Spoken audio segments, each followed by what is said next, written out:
Je désire lire ce matin une portion de l'Écriture trouvée dans les psaumes, le psaume 105. Je désire en lire juste une partie. Vous qui notez les références de nos lectures bibliques, je vois que beaucoup l'ont fait et que parmi eux se trouvaient des prédicateurs. Et c'est bon de lire la parole.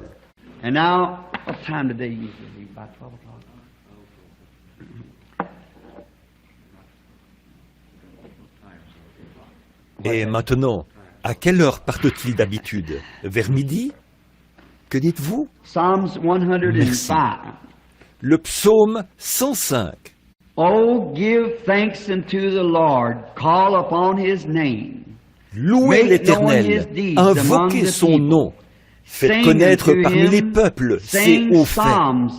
Chantez, chantez en son honneur, parlez de toutes ses merveilles.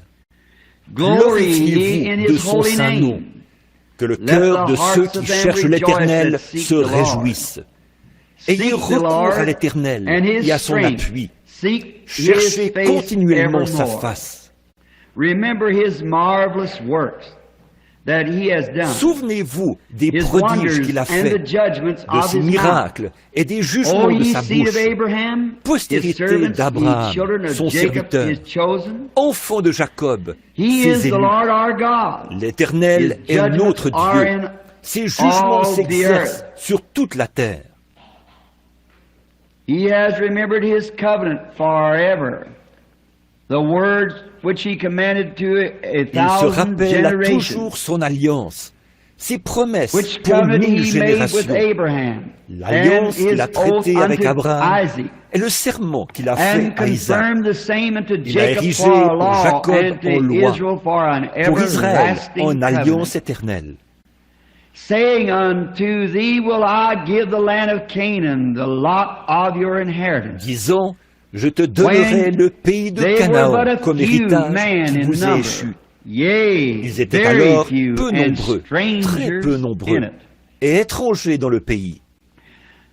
When they went from one nation to another and from one kingdom Et to ils allaient another d'une people, nation à he l'autre, suffered et no d'un man to royaume do vers them un autre wrong. peuple.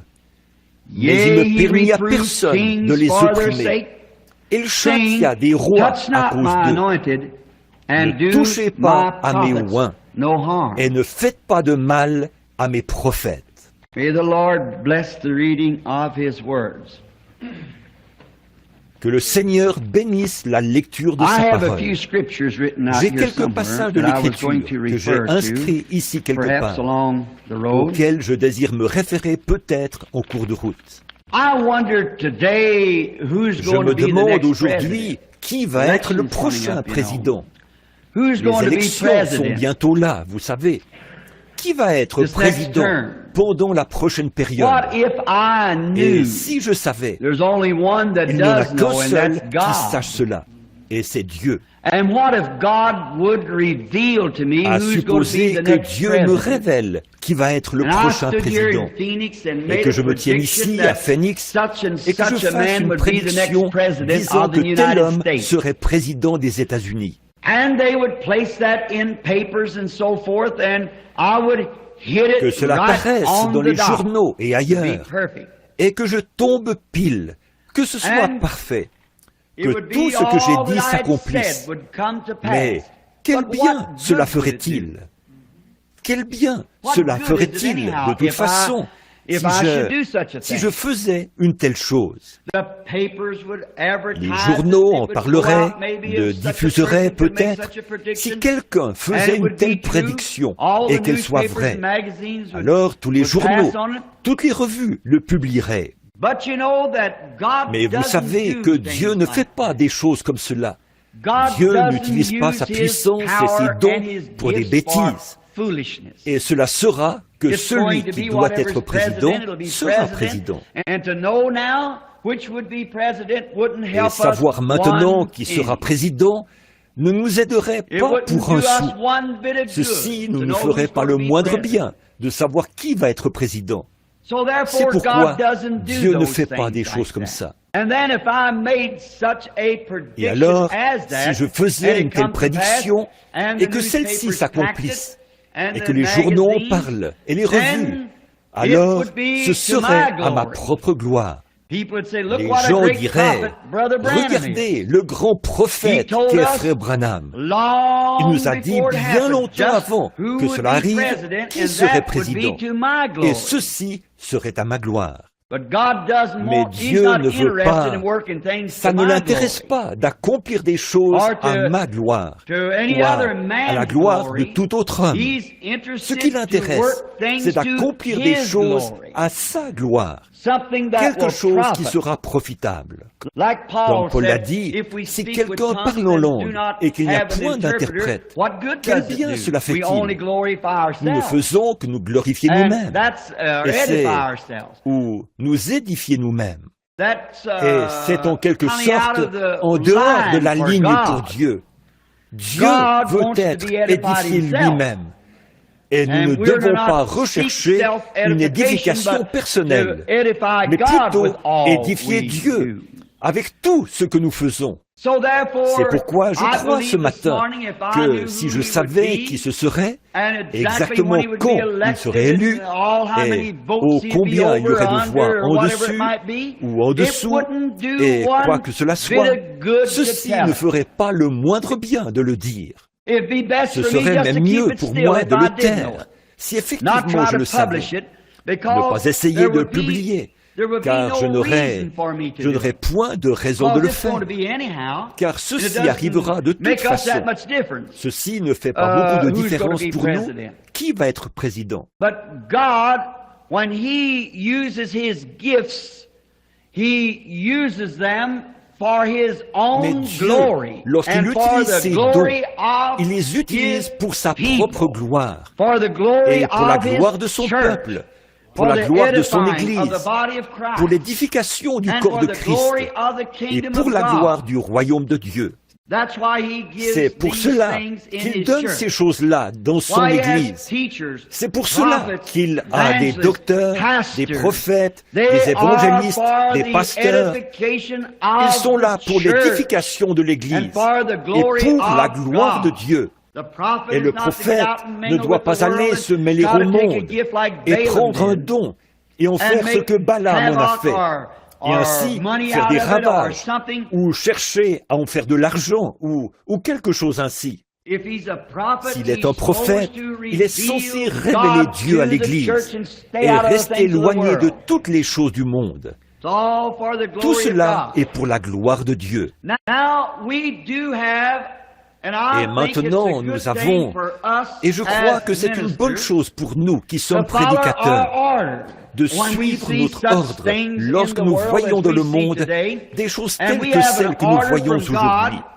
Et nous avons reçu un ordre de Dieu, c'est de discerner les esprits, d'éprouver l'esprit.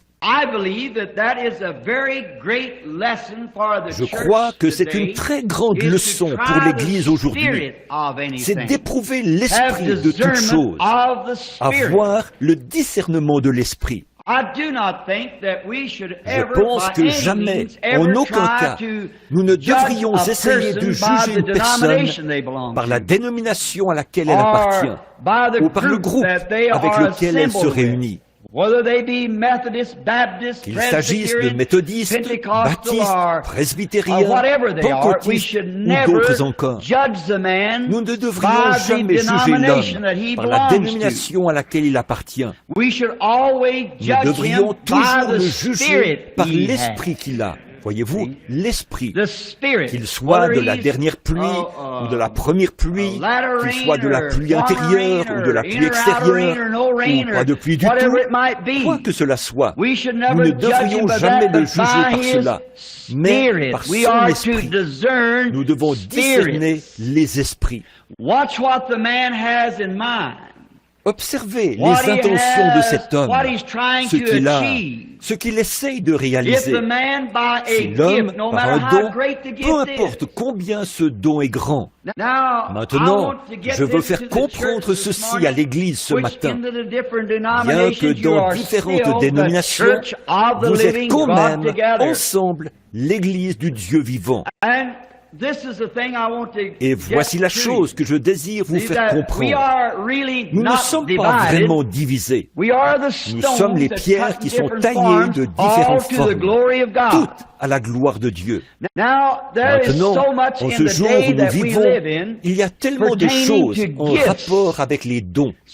Il y a tellement de gens qui jugent les personnes par des dons qu'elles ont. Eh bien, je crois que ces choses-là sont des dons. Je crois que ce que nous voyons arriver, ce sont des dons. Et ce sont des dons donnés par Dieu.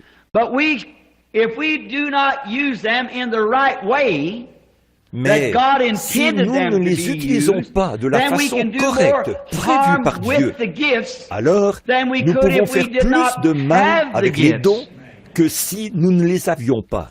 L'autre soir, j'ai fait une déclaration à la chaîne en disant ceci, que je préférerais voir l'amour fraternel exister dans l'Église, même si nous n'avions pas un seul cas de guérison ou autre. Voyez-vous, nous devons savoir pourquoi ces choses sont là. Maintenant, si un homme vient et qu'il a un grand don, peu importe qu'il appartienne à notre dénomination ou à une autre dénomination, ne le jugez pas par la dénomination de laquelle il vient, à la façon dont il s'habille, mais ce que vous voulez voir, c'est ce qu'il essaye de faire avec ce don-là. Quel but il a? S'il essaye d'utiliser son influence pour se forger un grand nom, à partir de ça, j'aurai suffisamment de discernement de l'esprit pour savoir que c'est faux. Peu importe que ce soit un grand enseignant, qu'il soit puissant, qu'il soit intellectuel, ou de quelle façon son don opère, s'il n'essaie pas de réaliser quelque chose pour le bien du corps de Christ, votre propre discernement spirituel vous dirait que c'est faux.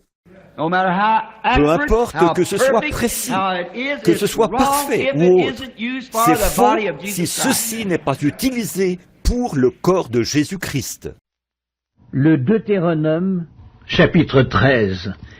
S'il s'élève au milieu de toi un prophète ou un songeur qui t'annonce un signe ou un prodige, et qu'il y ait accomplissement du signe ou du prodige dont il t'a parlé en disant « Allons après d'autres dieux, des dieux que tu ne connais point, et servons-les », tu n'écouteras pas les paroles de ce prophète ou de ce songeur, car c'est l'Éternel votre Dieu qui vous met à l'épreuve pour savoir si vous aimez l'Éternel votre Dieu de tout votre cœur et de toute votre âme. Vous irez après l'Éternel votre Dieu et vous le craindrez. Vous observerez ses commandements, vous obéirez à sa voix, vous le servirez et vous vous attacherez à lui. Ce prophète ou ce songeur sera puni de mort, car il a parlé de révolte contre l'Éternel votre Dieu, qui vous a fait sortir du pays d'Égypte, et vous a délivré de la maison de servitude. Et il a voulu te détourner de la voie dans laquelle l'Éternel ton Dieu t'a ordonné de marcher. Tu ôteras ainsi le mal du milieu de toi. Réaliser quelque chose, il a peut-être un grand don avec lequel il pourrait attirer les gens par une grande puissance intellectuelle ou spirituelle. Et peut-être qu'il essaie d'utiliser ce don pour se rendre célèbre, afin d'avoir un grand nom, de sorte que d'autres frères le considèrent comme quelqu'un d'important. Alors, c'est faux. Peut-être qu'il essaye d'édifier une certaine chose, de sorte que tout le monde disparaisse de la scène et que lui et son groupe puissent entièrement l'occuper. Or, ceci est encore faux, voyez-vous. Mais s'il a un don de Dieu et qu'il essaye d'édifier le corps de Christ, alors peu m'importe à quoi il appartient, vous ne discernez pas l'homme, vous discernez l'esprit, la vie qui est dans l'homme. Et c'est ce que Dieu nous a dit de faire. Nous n'avons pas reçu une seule fois la mission de discerner le groupe de l'homme, mais nous avons été contraints et avons reçu de Dieu l'ordre de discerner l'esprit qui est dans l'homme et ce qu'il essaye de faire, ce vers quoi l'esprit dans sa vie essaye de le conduire. Alors, si nous voyons qu'il essaie de conduire les gens, pas de les diviser, mais de les réunir, et d'amener l'Église du Dieu vivant, pas tous vers une seule dénomination, mais vers une compréhension, une communion, une unité d'esprit, qu'il soit de la première pluie ou de la dernière pluie, ou quoi que ce soit d'autre, son esprit et son but sont justes. Et l'esprit qui est en lui, peu importe le mouvement auquel il appartient, l'esprit qui est en lui essaie de diriger les gens vers le calvaire, loin de lui-même ou loin de toute autre chose. Mais le seul but qu'il a, c'est de les diriger vers le calvaire. Peu lui importe d'être connu ou pas. Peu lui importe même si son propre mouvement, ce qui est bien, voyez-vous, c'est bon, qu'il soit méthodiste, presbytérien ou catholique romain, ou quoi qu'il veuille être par dénomination.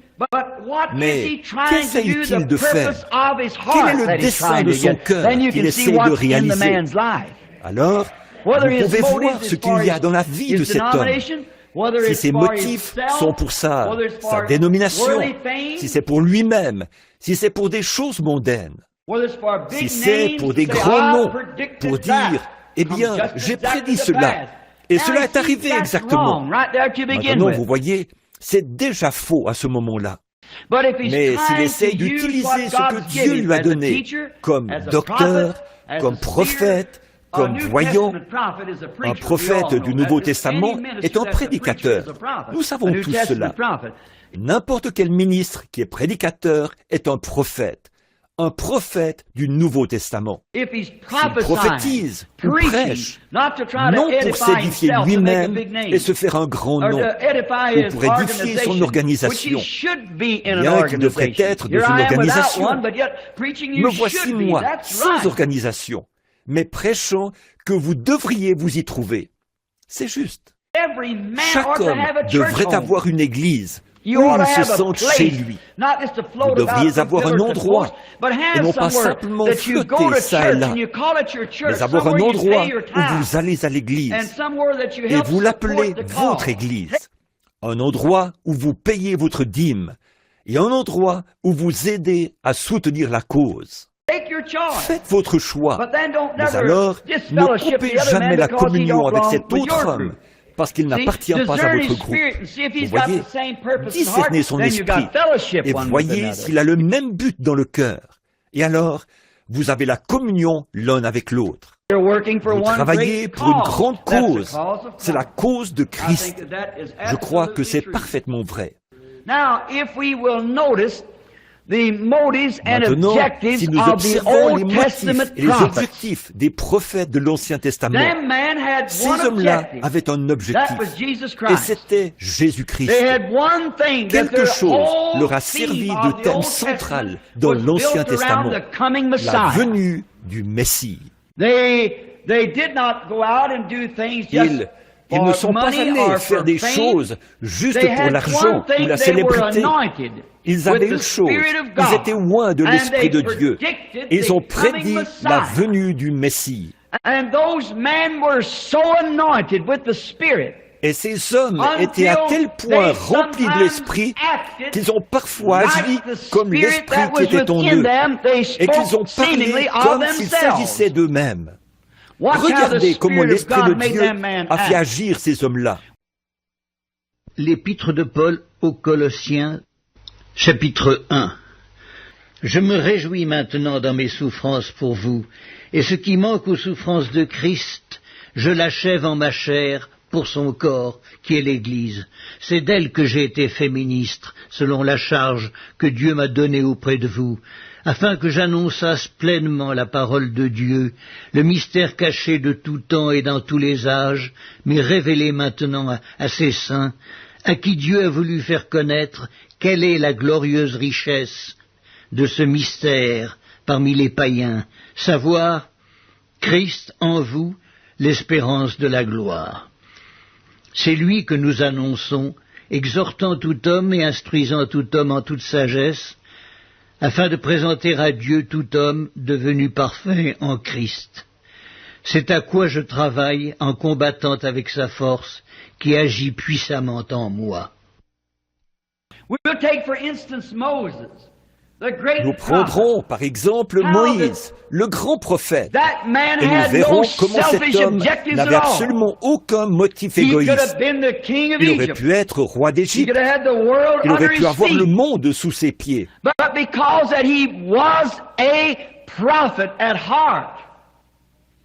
Mais parce qu'au fond, il était prophète, il refusa d'être appelé le fils de la fille de Pharaon, choisissant plutôt de subir la persécution et les épreuves de Christ, regardant les trésors du ciel comme des trésors plus grands que ceux de l'Égypte.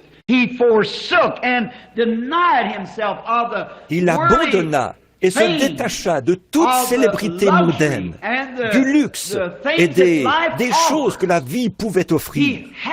Il dut regarder au-delà de cela. Vous voyez, il aurait pu être cela. L'épître de Paul aux Philippiens, chapitre 3. Au reste, mes frères, réjouissez-vous dans le Seigneur. Je ne me lasse point de vous écrire les mêmes choses, et pour vous cela est salutaire. Prenez garde aux chiens, prenez garde aux mauvais ouvriers, prenez garde aux faux circoncis, car les circoncis, c'est nous qui rendons à Dieu notre culte par l'Esprit de Dieu, qui nous glorifions en Jésus-Christ et qui ne mettons point notre confiance en la chair. Moi aussi, cependant, j'aurais sujet de mettre ma confiance en la chair. Si quelque autre croit pouvoir se confier en la chair, je le puis bien davantage, moi, circoncis le 8e jour, de la race d'Israël, de la tribu de Benjamin, hébreu, né d'hébreu. Quant à la loi, pharisien. Quant aux zèles, persécuteurs de l'Église, irréprochables à l'égard de la justice de la loi. Mais ces choses qui étaient pour moi des gains, je les ai regardées comme une perte à cause de Christ. Et même, je regarde toutes choses comme une perte à cause de l'excellence de la connaissance de Jésus-Christ, mon Seigneur, pour lequel j'ai renoncé à tout, et je les regarde comme de la boue, afin de gagner Christ, et d'être trouvé en lui, non avec ma justice, celle qui vient de la loi, mais avec celle qui s'obtient par la foi en Christ, la justice qui vient de Dieu par la foi, afin de connaître Christ et la puissance de sa résurrection, et la communion de ses souffrances, en devenant conforme à lui dans sa mort, pour parvenir, si je puis, à la résurrection d'entre les morts. Ce n'est pas que j'ai déjà remporté le prix, ou que j'ai déjà atteint la perfection, mais je cours pour tâcher de le saisir, puisque moi aussi j'ai été saisi par Jésus-Christ. Frères, je ne pense pas l'avoir saisi, mais je fais une chose, oubliant ce qui est en arrière et me portant vers ce qui est en avant, je cours vers le but pour remporter le prix de la vocation céleste de Dieu en Jésus-Christ. Prenez simplement le prédicateur aujourd'hui. S'il a le baptême du Saint-Esprit, il sait que s'il prêche cette parole, cela va diminuer sa popularité. Cela va le mettre dans une toute petite église quelque part, ou peut-être dehors, dans la rue. Mais il sait que quelque chose brûle dans son cœur. Il voit la venue du Seigneur. Peu lui importe d'avoir une grande église ou une petite église. Peu lui importe d'avoir la nourriture pour aujourd'hui ou pas de nourriture du tout. Peu lui importe d'avoir de bons habits ou pas de bons habits. Il est seulement soucieux d'une chose, et c'est précisément cette vie qui est en lui qui s'exprime. Il essaie de réaliser quelque chose pour la gloire de Dieu. Et cet homme, en faisant ainsi, va agir selon la vie même de l'Esprit qui est en lui. Me suivez-vous? Il va manifester cela. Nous tous donc qui sommes parfaits, ayons cette même pensée. Et si vous êtes en quelque point d'un autre avis, Dieu vous éclairera aussi là-dessus. Seulement, au point où nous sommes parvenus, marchons d'un même pas. Soyez tous mes imitateurs, frères, et portez les regards sur ceux qui marchent selon le modèle que vous avez en nous. Car il en est plusieurs qui marchent en ennemis de la croix de Christ. Je vous en ai souvent parlé, et j'en parle maintenant encore en pleurant. Leur fin sera la perdition. Ils ont pour Dieu leur ventre. Ils mettent leur gloire dans ce qui fait leur honte. Ils ne pensent qu'aux choses de la terre. Mais notre cité à nous est dans les cieux, d'où nous attendons aussi comme sauveur le Seigneur Jésus-Christ, qui transformera le corps de notre humiliation en le rendant semblable au corps de sa gloire, par le pouvoir qu'il a de s'assujettir toutes choses. Quand je vois un homme qui, au travail, se fait taxer de diacre, ou de prédicateur, ou de fanatique, parce qu'il refuse de fumer et de boire de la bière, et d'aller dans des soirées dansantes, comme le reste d'entre eux, et qui se fait traiter de fanatique, mon cœur se prend de compassion pour lui.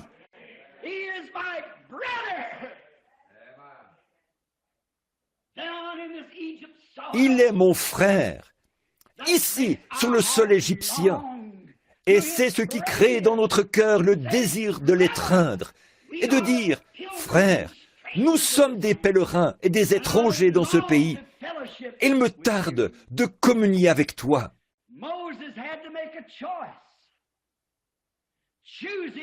Moïse devait faire un choix, choisir par la foi.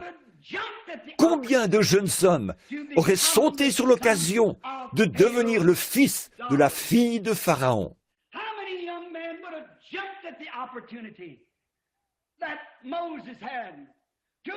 Combien de jeunes hommes auraient sauté sur l'occasion que Moïse a eue de jouir de tous les plaisirs et du prestige du monde, de devenir roi d'Égypte, d'avoir le monde entier à ses pieds?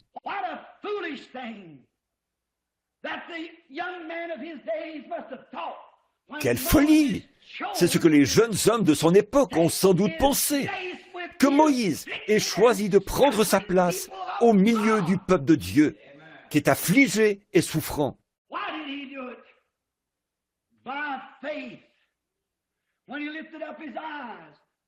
Pourquoi l'a-t-il fait?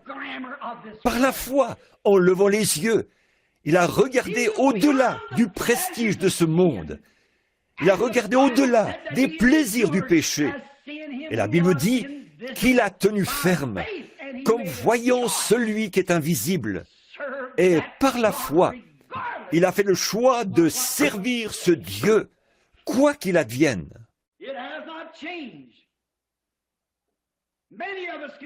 Ça n'a pas changé.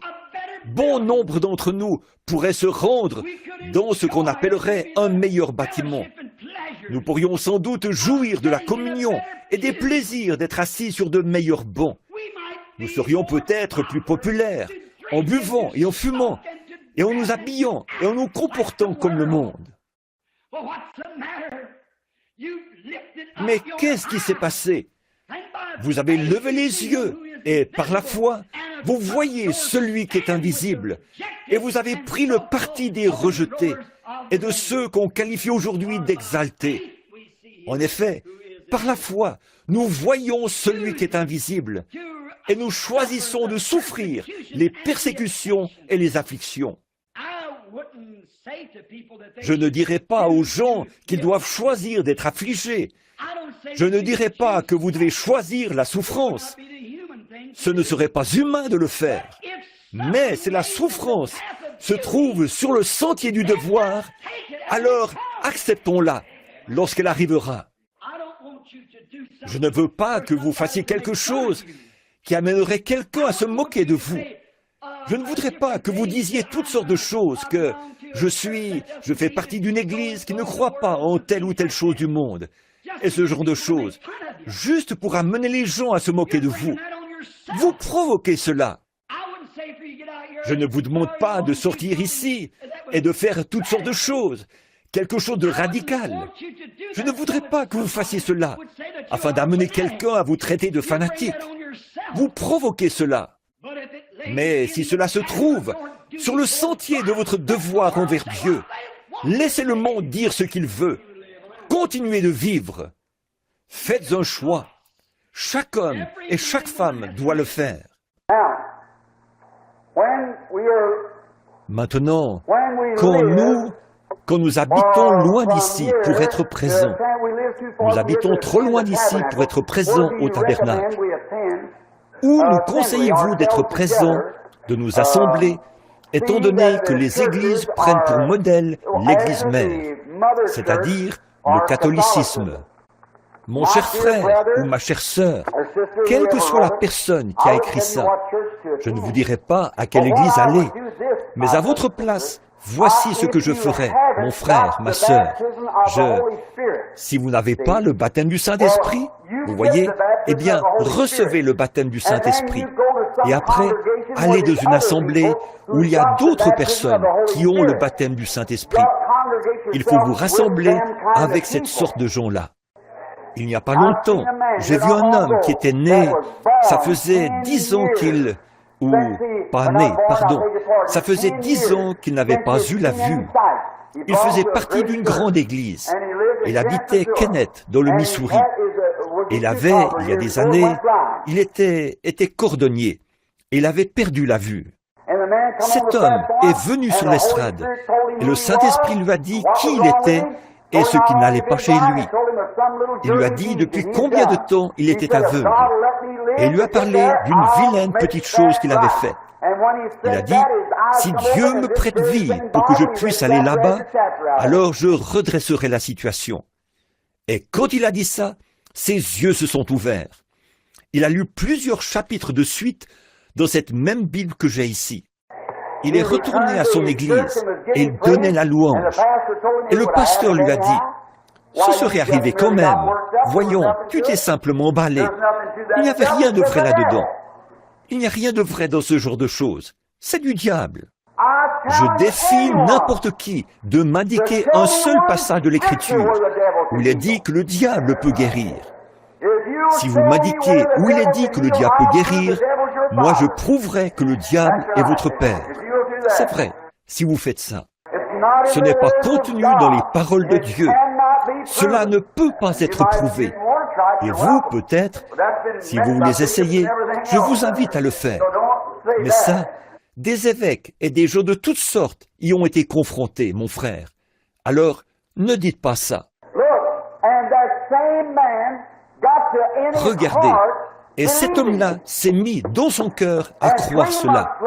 3 mois plus tard, il s'est retrouvé à mes réunions, aussi aveugle qu'au départ. Voilà. Matthieu, chapitre 7. Ne donnez pas les choses saintes aux chiens, et ne jetez pas vos perles devant les pourceaux, de peur qu'ils ne les foulent aux pieds, ne se retournent et ne vous déchirent. Alors, restez en dehors de ces ismes. Rassemblez-vous avec des gens qui croient. Côtoyez-les. La Bible dit, ne vous mettez pas sous un joug avec des incroyants. Séparez-vous, dit Dieu. Sortez. La Bible dit, sortez du milieu d'eux et ne touchez pas à leurs choses impures et je vous accueillerai. Je suis l'Éternel qui se tient au milieu de l'Église. C'est vrai, sortez. Ne côtoyez pas de tels gens, mais allez au milieu d'une église, d'une bonne église, que ce soit des méthodistes, des baptistes, des presbytériens, des combélites, peu importe qui ils sont, ça ne change. Là où se trouvent de véritables croyants, ce que dit le credo de l'église, ça leur est égal.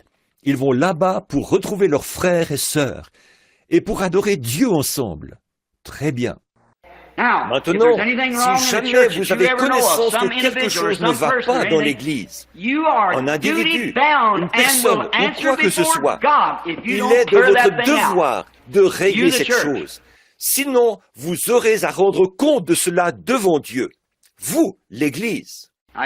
Maintenant, souvenez-vous, ça ne repose pas sur mes épaules, ça repose sur les vôtres. Et Dieu vous fera rendre compte de tout ce qui ne va pas dans l'Église.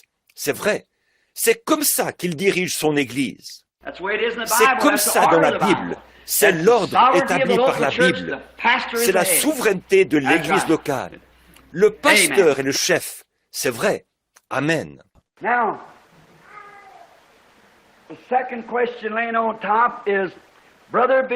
Maintenant, la deuxième question, celle du dessus, c'est « Frère Bill, est-ce que le Seigneur peut œuvrer efficacement à travers moi dans une assemblée où on ne croit pas aux dons spirituels ?» Il n'y a pas de nom, mais c'est quelqu'un qui veut savoir si le Seigneur peut œuvrer avec lui alors qu'il remplit une fonction dans une assemblée qui ne croit pas aux dons spirituels.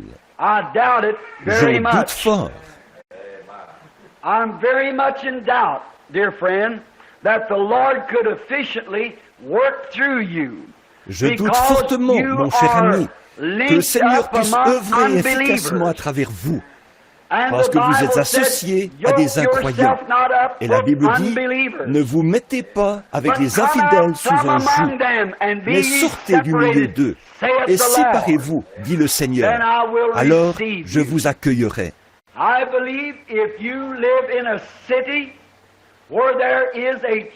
Je crois que si vous habitez dans une ville où il y a une église qui croit vraiment aux signes et aux dons spirituels, et que ces choses sont agissantes en vous, à votre place, j'irai dans cette église où les gens y croient. Et là, je pourrais dire autre chose, parce que d'habitude, je tiens à donner un passage de l'Écriture. Mon cher ami, vous avez probablement fait tout ce que vous pouviez pour essayer d'amener ces gens à croire. Vous avez essayé de les faire croire, et peut-être qu'ils ne le veulent tout simplement pas. Alors, je vais vous donner un passage de l'Écriture. Je crois que le Seigneur Jésus apprécierait que nous le donnions. Si vous avez essayé, si vous en avez parlé au pasteur, si vous en avez parlé à différentes personnes, et qu'ils ne font absolument aucun cas de cela, qu'ils n'y croient pas, voici ce que Jésus a dit dans Matthieu 7, 6, à propos d'une telle chose. Ne donnez pas les choses saintes aux chiens, et ne jetez pas vos perles devant les pourceaux, de peur qu'ils ne les foulent aux pieds, ne se retournent et ne vous déchirent. Donc, je ne crois pas que je m'affilierai à une assemblée qui ne croit pas au plein évangile du Seigneur Jésus-Christ, c'est-à-dire où on ne croit pas qu'il est le même hier, aujourd'hui et pour toujours. Alors que je suis au milieu d'une assemblée et que je le vois agir là et faire exactement ce qu'il a dit qu'il ferait, je crois qu'il me semblerait tout à fait justifié de dire aux gens de sortir d'une telle chose et de trouver une bonne église qui prêche toutes les Écritures et qui les croit. Maintenant, frère, qu'en est-il de vous? Qu'est-ce que je vais faire, frère Branham? Tenez-vous-en à la parole. Tenez-vous-en à la promesse. Toute mon Église me mettra à l'écart. Tenez-vous-en à la promesse. Ils vont disparaître, s'en aller un de ces jours, de toute façon. Mais Dieu, non. Tenez-vous-en à la promesse. Eh bien, je vous le dis, ils me mettront à la porte. Tenez-vous-en à la promesse, malgré tout. Tenez-vous-en strictement à la promesse. Bon, si vous pouvez vous en tenir à la promesse et demeurer là-bas, alors restez là parmi eux. Soyez en communion avec tout le monde. Mais là, écoutez, vous n'obtiendrez jamais la victoire autrement qu'en étant en communion avec tout le monde. Il le faut. Toutefois, quand ils deviennent si mauvais qu'ils ont une conduite immorale, alors tenez-vous loin. C'est vrai, n'allez pas sur le territoire de l'ennemi. Mais tant que vous essayez de gagner votre frère, c'est différent. Voyez? Maintenant, regardez bien. Mais vous, une seule personne, vous ne réussirez jamais à gagner l'opinion d'une organisation. Non, monsieur.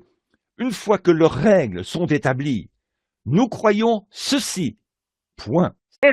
Si vous écriviez votre doctrine, nous croyons ceci.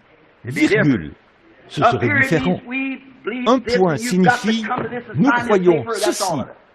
Vous devez vous conformer à ceci et signer ce document. Là, il n'y a rien à ajouter. Mais si vous dites « nous croyons ceci, virgule », plus tout ce que nous pouvons apprendre de Dieu, nous sommes ouverts au Saint-Esprit. Alors, vous allez de l'avant, frère. Oui, là, ce sera différent. Mais voyez-vous, si vous l'avez écrite avec un point, et que Dieu donne une chose, et que quelque chose se produit, et qu'il est démontré que c'est sa parole, la vérité, vous ne pouvez pas bouger, parce que c'est point final. Ça s'arrête là. C'est là que les luthériens sont morts. C'est là que les méthodistes sont morts. C'est là que les baptistes sont morts. C'est là que les presbytériens sont morts. Et c'est là que les pentecôtistes se meurent. C'est vrai, c'est vrai. Ils meurent juste là. Regardez un peu, parce que c'est déjà écrit. Il n'y a rien que vous puissiez ajouter ou en retrancher. C'est là. C'est votre doctrine. Les luthériens ne pouvaient pas accepter la sanctification. Non, monsieur, il avait déjà dit « le juste vivra par la foi ». Pas Martin Luther, mais ce groupe qui l'a suivi. C'est vrai. Pas John Wesley, mais le groupe qui l'a suivi. C'est vrai. Pas Calvin, mais le groupe qui l'a suivi. Pas John Smith de l'église baptiste, qui priait si ardemment la nuit, au point d'en avoir les yeux bouffis, pour son église. Et sa femme devait le conduire à table et le nourrir à la cuillère. Pas lui, mais le groupe de baptistes qui l'a suivi, l'organisation qui s'est formée après lui. Pas Alexandre Campbell, mais ceux qui l'ont suivi. Pas le mouvement pentecôtiste du début, où les gens avaient tout en commun, et ils étaient en communion avec tout le monde. Mais les groupes qui sont venus par la suite et qui ont dit « Non, nous sommes ceci, et nous sommes ceci, et voici les points que nous avons, et il n'y a rien à ajouter. » Ils se séparent des autres et semblent ne pas avoir la foi. C'est vrai, c'est ce qui a produit cela. Voilà ce qui est mauvais. Amen. Je me sens religieux ce matin. Les enfants hébreux, après avoir tenu ferme devant l'épreuve, à savoir s'ils s'en tiendraient la parole de la promesse ou pas, ils avaient été mis à l'épreuve. Et qu'est-ce qu'ils ont fait? Ils ont possédé la porte de l'ennemi. Amen. Pourquoi? Ils s'en étaient tenus à la parole. Tenez-vous-en à la parole. Cette voix de Dieu qui vous parle. Eh bien, tout raisonnement déclarait, bon, écoute, Babylone, cela ne change rien. En effet, nous, quand nous nous prosternons devant cette statue, c'est Dieu que nous adorons de toute façon. Eh bien, si nous le faisons comme ceci, pour nous, ça signifie ceci. Faites-le comme Dieu l'a dit. Qu'est-ce qui se serait passé quand Dieu a dit « Moïse, ôte tes souliers, Moïse, tu te tiens sur une terre sainte ». Et il aurait répondu « Merci Seigneur, je crois vraiment en toi. Je vais plutôt ôter mon chapeau. C'est trop compliqué de délacer mes souliers. Ah, ça n'aurait jamais marché. » Il a dit « souliers ». Il n'a pas dit « chapeau ». Voilà. Vous devez suivre ce que Dieu a dit, règle sur règle, et vous aligner sur sa parole. Cette expérience doit cadrer avec la parole de Dieu. Oui, monsieur. Ce n'est pas entièrement rattaché à la Bible d'un bout à l'autre, pas juste regarder par ici et dire « Oh oui, voici, c'est ici, Dieu soit béni, je l'ai reçu ». Non, non, ce n'est pas comme ça que Dieu le donne. Ce doit être la Bible entière, toute la Bible. Parce qu'on peut, les incrédules utilisent cette Bible comme terrain de discussion. Mais ils prennent un petit passage ici et vont ensuite prendre un autre petit passage par ici et ils cherchent à les relier entre eux, alors que ce sont deux sujets totalement différents. Donc, il faut faire concorder l'Écriture avec l'Écriture. Comme Ésaïe l'a dit au chapitre 28, c'est règle sur règle, règle sur règle, un peu ici, un peu là. Retenez ce qui est bon. Voyez, c'est comme ça que cela doit être. Règle sur règle sur règle, parole sur parole, écriture sur écriture. Tout cela doit pouvoir être compilé ensemble. Voilà pourquoi je pense que ces leçons, comme ce que nous faisons maintenant, c'est quelque chose d'extraordinaire pour l'Église, parce qu'elles permettent de montrer que toutes les Écritures sont reliées entre elles. Et notre expérience doit s'accorder avec l'Écriture. Oh, voilà, c'est ça. Sinon, elle est fausse. Matthieu, chapitre 13. Jésus dit à la foule toutes ces choses en paraboles, et il ne lui parlait point sans parabole, afin que s'accomplît ce qui avait été annoncé par le prophète. « J'ouvrirai ma bouche en parabole, je publierai des choses cachées depuis la création du monde. » Alors il renvoya la foule et entra dans la maison. Ses disciples s'approchèrent de lui et dirent « Explique-nous la parabole de l'ivraie du champ. » Il répondit « Celui qui sème la bonne semence, c'est le Fils de l'homme. Le champ, c'est le monde. La bonne semence, ce sont les fils du royaume. L'ivraie, ce sont les fils du malin. L'ennemi qui l'a semé, c'est le diable. La moisson, c'est la fin du monde. Les moissonneurs, ce sont les anges. Or, comme on arrache l'ivraie et qu'on la jette au feu, il en sera de même à la fin du monde.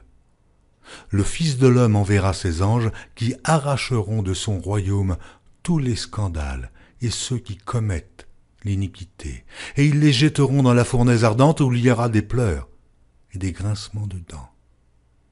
Alors les justes resplendiront comme le soleil dans le royaume de leur Père. Que celui qui a des oreilles pour entendre, entende.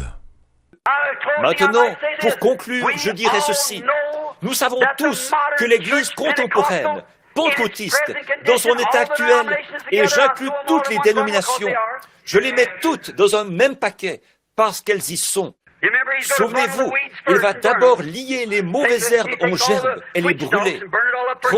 Il prend d'abord toutes les tiges du blé et les brûle. Puis il vient prendre son blé et l'emporte à la maison. Elles se rassemblent toutes en gerbes, une gerbe de méthodistes, de baptistes, de pentecôtistes, alors qu'elles s'en vont toutes dans le conseil œcuménique. C'est tout.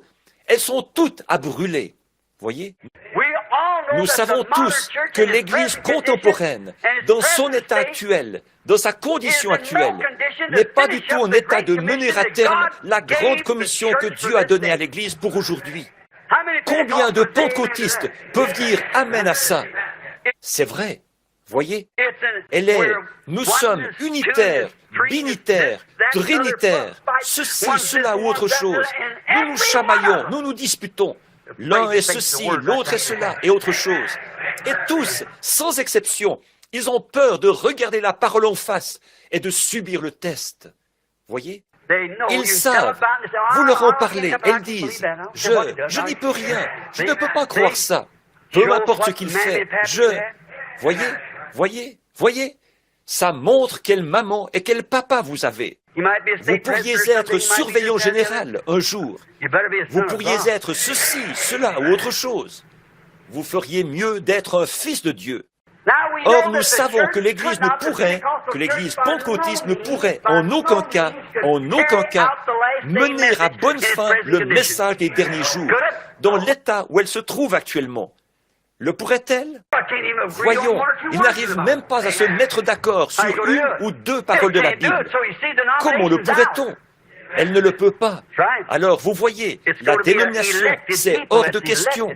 C'est vrai, ce sera un peuple élu, qui a été élu pour ça. Voyez? Les Actes des Apôtres, chapitre 15. Lorsqu'ils eurent cessé de parler, Jacques prit la parole et dit « Hommes frères, écoutez-moi. Simon a raconté comment Dieu a d'abord jeté les regards sur les nations pour choisir du milieu d'elles un peuple qui porta son nom. » L'avez-vous remarqué? Il a dit un peuple, pas une église. Pourquoi? Pourtant, c'est appelé l'église, mais il allait appeler un peuple. Or, une église, c'est un rassemblement de beaucoup de personnes qui ont des caractères de toutes sortes. Mais Dieu en appelle un ici. Il n'a pas dit « j'appellerai les méthodistes, les baptistes, les pentecôtistes ». Il a dit qu'il appellerait un peuple. Pourquoi? Son nom. Vous voyez, un peuple, un qui vient des méthodistes, un des baptistes, un des luthériens, un des catholiques, voyez? Mais il appelle non pas un groupe rattaché à une église, mais un peuple pour qu'il porte son nom, qui reçoit son nom, qui est fiancé en son nom, qui s'en va à des noces pour être marié à lui, pour devenir une partie de lui, vous voyez? Par prédestination. C'est pareil pour un homme qui choisit la bonne épouse dans la vie. Celle-là était destinée à être une partie de son corps. Et ainsi, l'épouse de Christ sera et est maintenant depuis longtemps destinée par Dieu à être une partie de ce corps. Voyez? Oh, les Écritures sont tellement riches, pleines de miel. Un bref examen de l'histoire de l'Église nous montrera combien ce que nous venons d'exprimer est exact. À l'âge des ténèbres, les gens avaient presque entièrement perdu la parole. Mais Dieu a envoyé Luther avec la parole. À l'époque, les luthériens ont parlé de la part de Dieu. Mais ils se sont organisés et, de nouveau, la parole pure s'est perdue, car l'organisation s'adonne au dogme et au credo, plutôt qu'à la simple parole. Ils ne pouvaient plus parler de la part de Dieu. Alors, Dieu a envoyé Wesley, qui a été la voix porteuse de la parole pour son époque.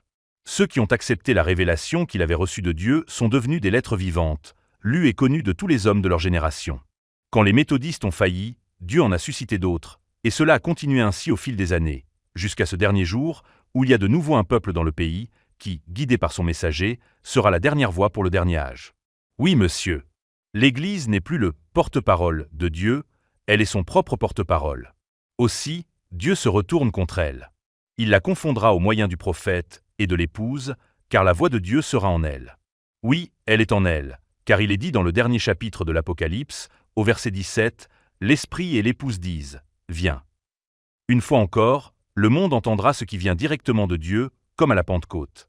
Mais il est évident que, comme dans le premier âge, cette épouse-parole sera repoussée. Alors il a crié à ce dernier âge, « Vous avez la parole. Vous avez plus de Bible que jamais. » Mais vous ne faites rien d'autre de la parole que de la disséquer, de la découper en morceaux, en y prenant ce qui vous convient, et en laissant ce dont vous ne voulez pas. Ce n'est pas de la vivre qui vous intéresse, c'est de la discuter. J'aimerais mieux que vous soyez froid ou bouillant. Si vous étiez froid, et que vous la rejetiez, je le supporterais. Si vous brûliez de connaître la vérité de la parole et de la vivre, je vous louerais de cela. Mais quand vous vous contentez de prendre ma parole, sans l'honorer, alors je dois répondre en refusant de vous honorer. Je vous vomirai, car vous me soulevez le cœur. Malachie, chapitre 1. Un fils honore son père, et un serviteur son maître. Si je suis père, où est l'honneur qui m'est dû? Si je suis maître, où est la crainte qu'on a de moi? Dit l'Éternel des armées, à vous, sacrificateurs, qui méprisez mon nom, et qui dites, en quoi avons-nous méprisé ton nom? Vous offrez sur mon autel des aliments impurs, et vous dites, en quoi t'avons-nous profané? C'est en disant, la table de l'Éternel est méprisable.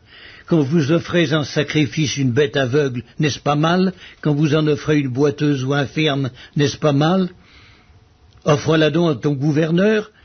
Te recevra-t-il bien? Te fera-t-il bon accueil? Dit l'Éternel des armées. Priez Dieu maintenant pour qu'il ait pitié de nous. C'est de vous que cela vient. Vous recevra-t-il favorablement? Dit l'Éternel des armées. Il n'y aura plus jamais d'autres grandes organisations qui seront suscitées. Je peux vous le prouver là, pendant la période des âges de l'Église. Des organisations, il n'y en aura plus une seule qui sera suscitée.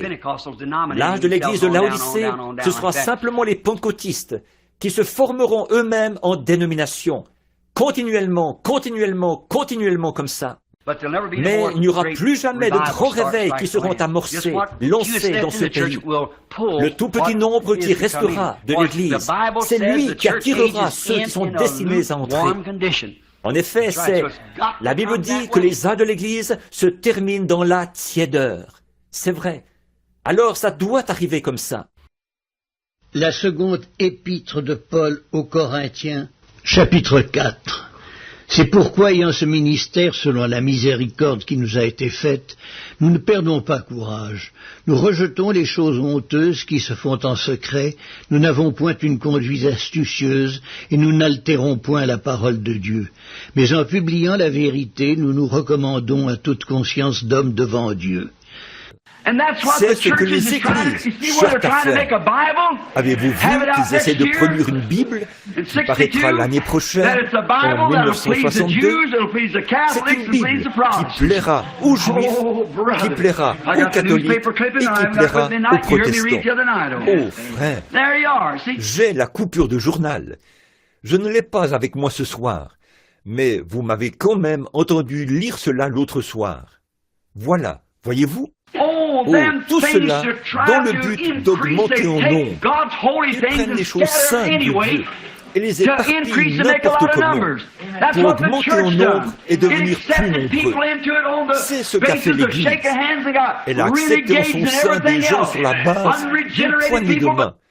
Et y ont fait entrer des renégats et tout, des gens non régénérés.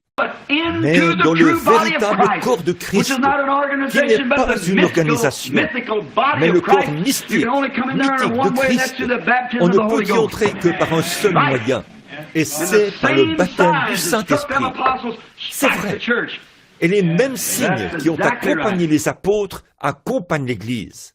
C'est tout à fait vrai. Maintenant, nous n'avons pas à faire de compromis et à dire, eh bien, nous allons nous joindre aux assemblées, nous allons nous joindre aux unitaires, nous allons nous joindre à ceux-ci, ou aux baptistes, ou aux méthodistes. Joignons-nous à Christ, restons libres, loin de ces choses. En effet, chacune de ces organisations est bien, mais elles ont leur doctrine et tout le reste. Il vous faut avoir la permission du surveillant général pour aller tenir une réunion dans telle ou telle région. Si vous n'enseignez pas exactement comme eux, ils vous chassent. Vous ne pouvez pas vous en tenir à la Bible. Dieu ne veut pas de cela. Il est cela. N'importe quel chrétien né de nouveau haïrait aussi cela. Beaucoup de ces gens-là sont tout à fait...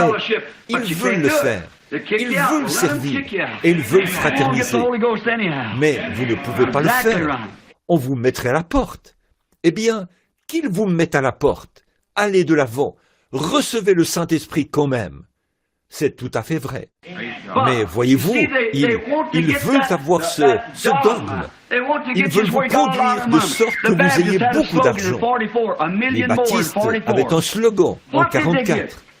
1 million de plus en 44. Qu'ont-ils obtenu? Tout comme le grand évangéliste Billy Graham l'a dit.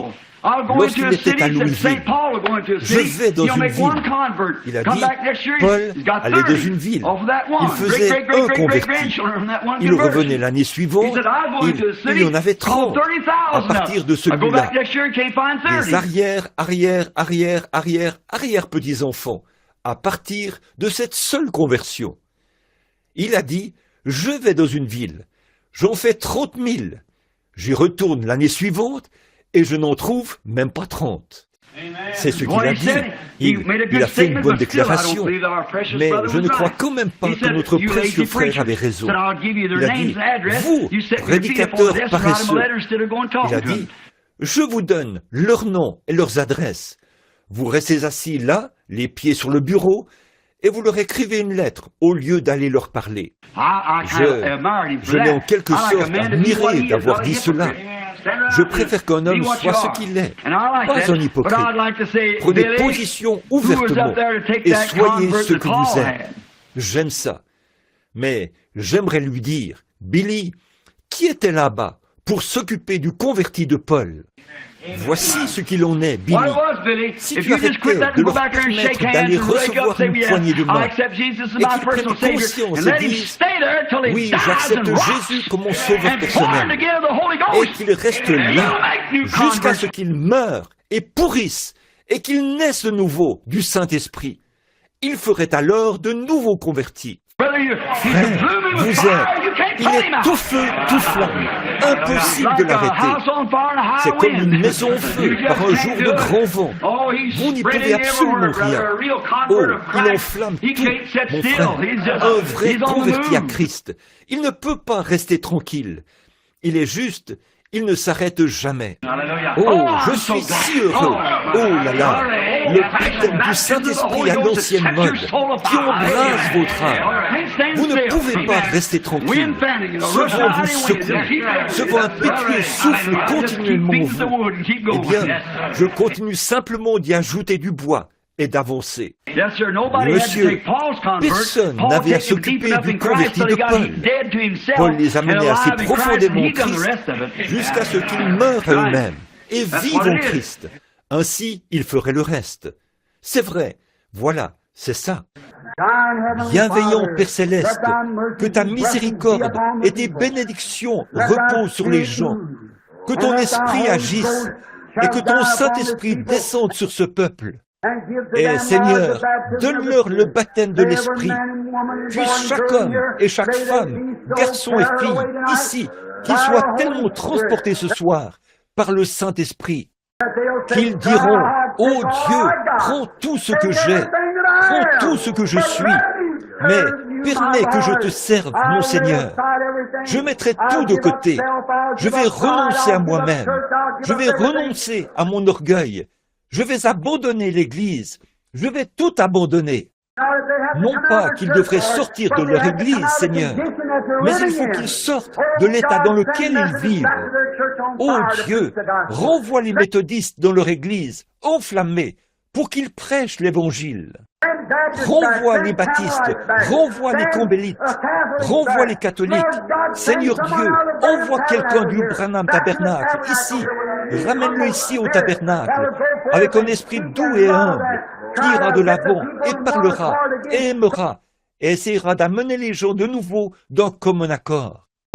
Pour que le Saint-Esprit puisse entrer et utiliser les gens, envoie de grands signes et des prodiges, loin chaque croyant, pardonne chaque péché.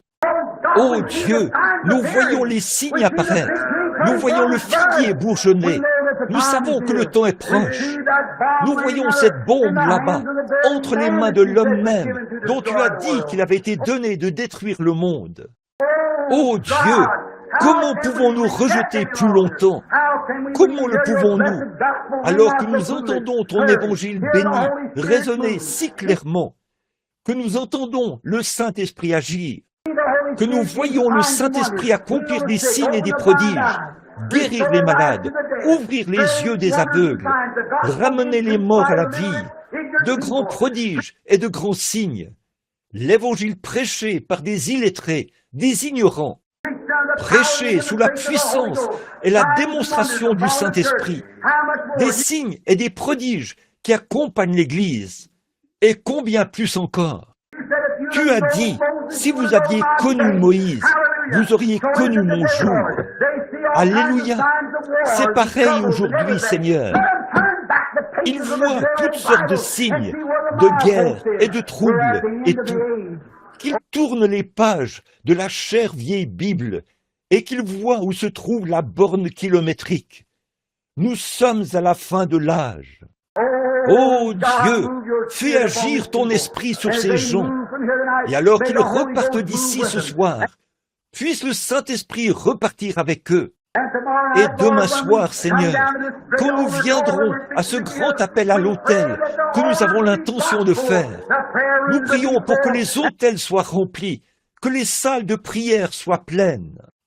Et que dimanche matin, Seigneur, et dimanche soir, nous baptisions les gens ici, conformément à la parole de Dieu. Et puisse le Saint-Esprit descendre sur cette eau et accomplir de grands signes et des prodiges. Accorde-le, Père. Bénis notre cher pasteur ici présent. bénis les membres, bénis les nouveaux venus parmi nous. Puissions-nous rentrer à la maison ce soir et méditer ces chants dans notre cœur et revenir demain soir dans l'allégresse, portant nos gerbes. Nous le demandons au nom de Jésus-Christ. Amen.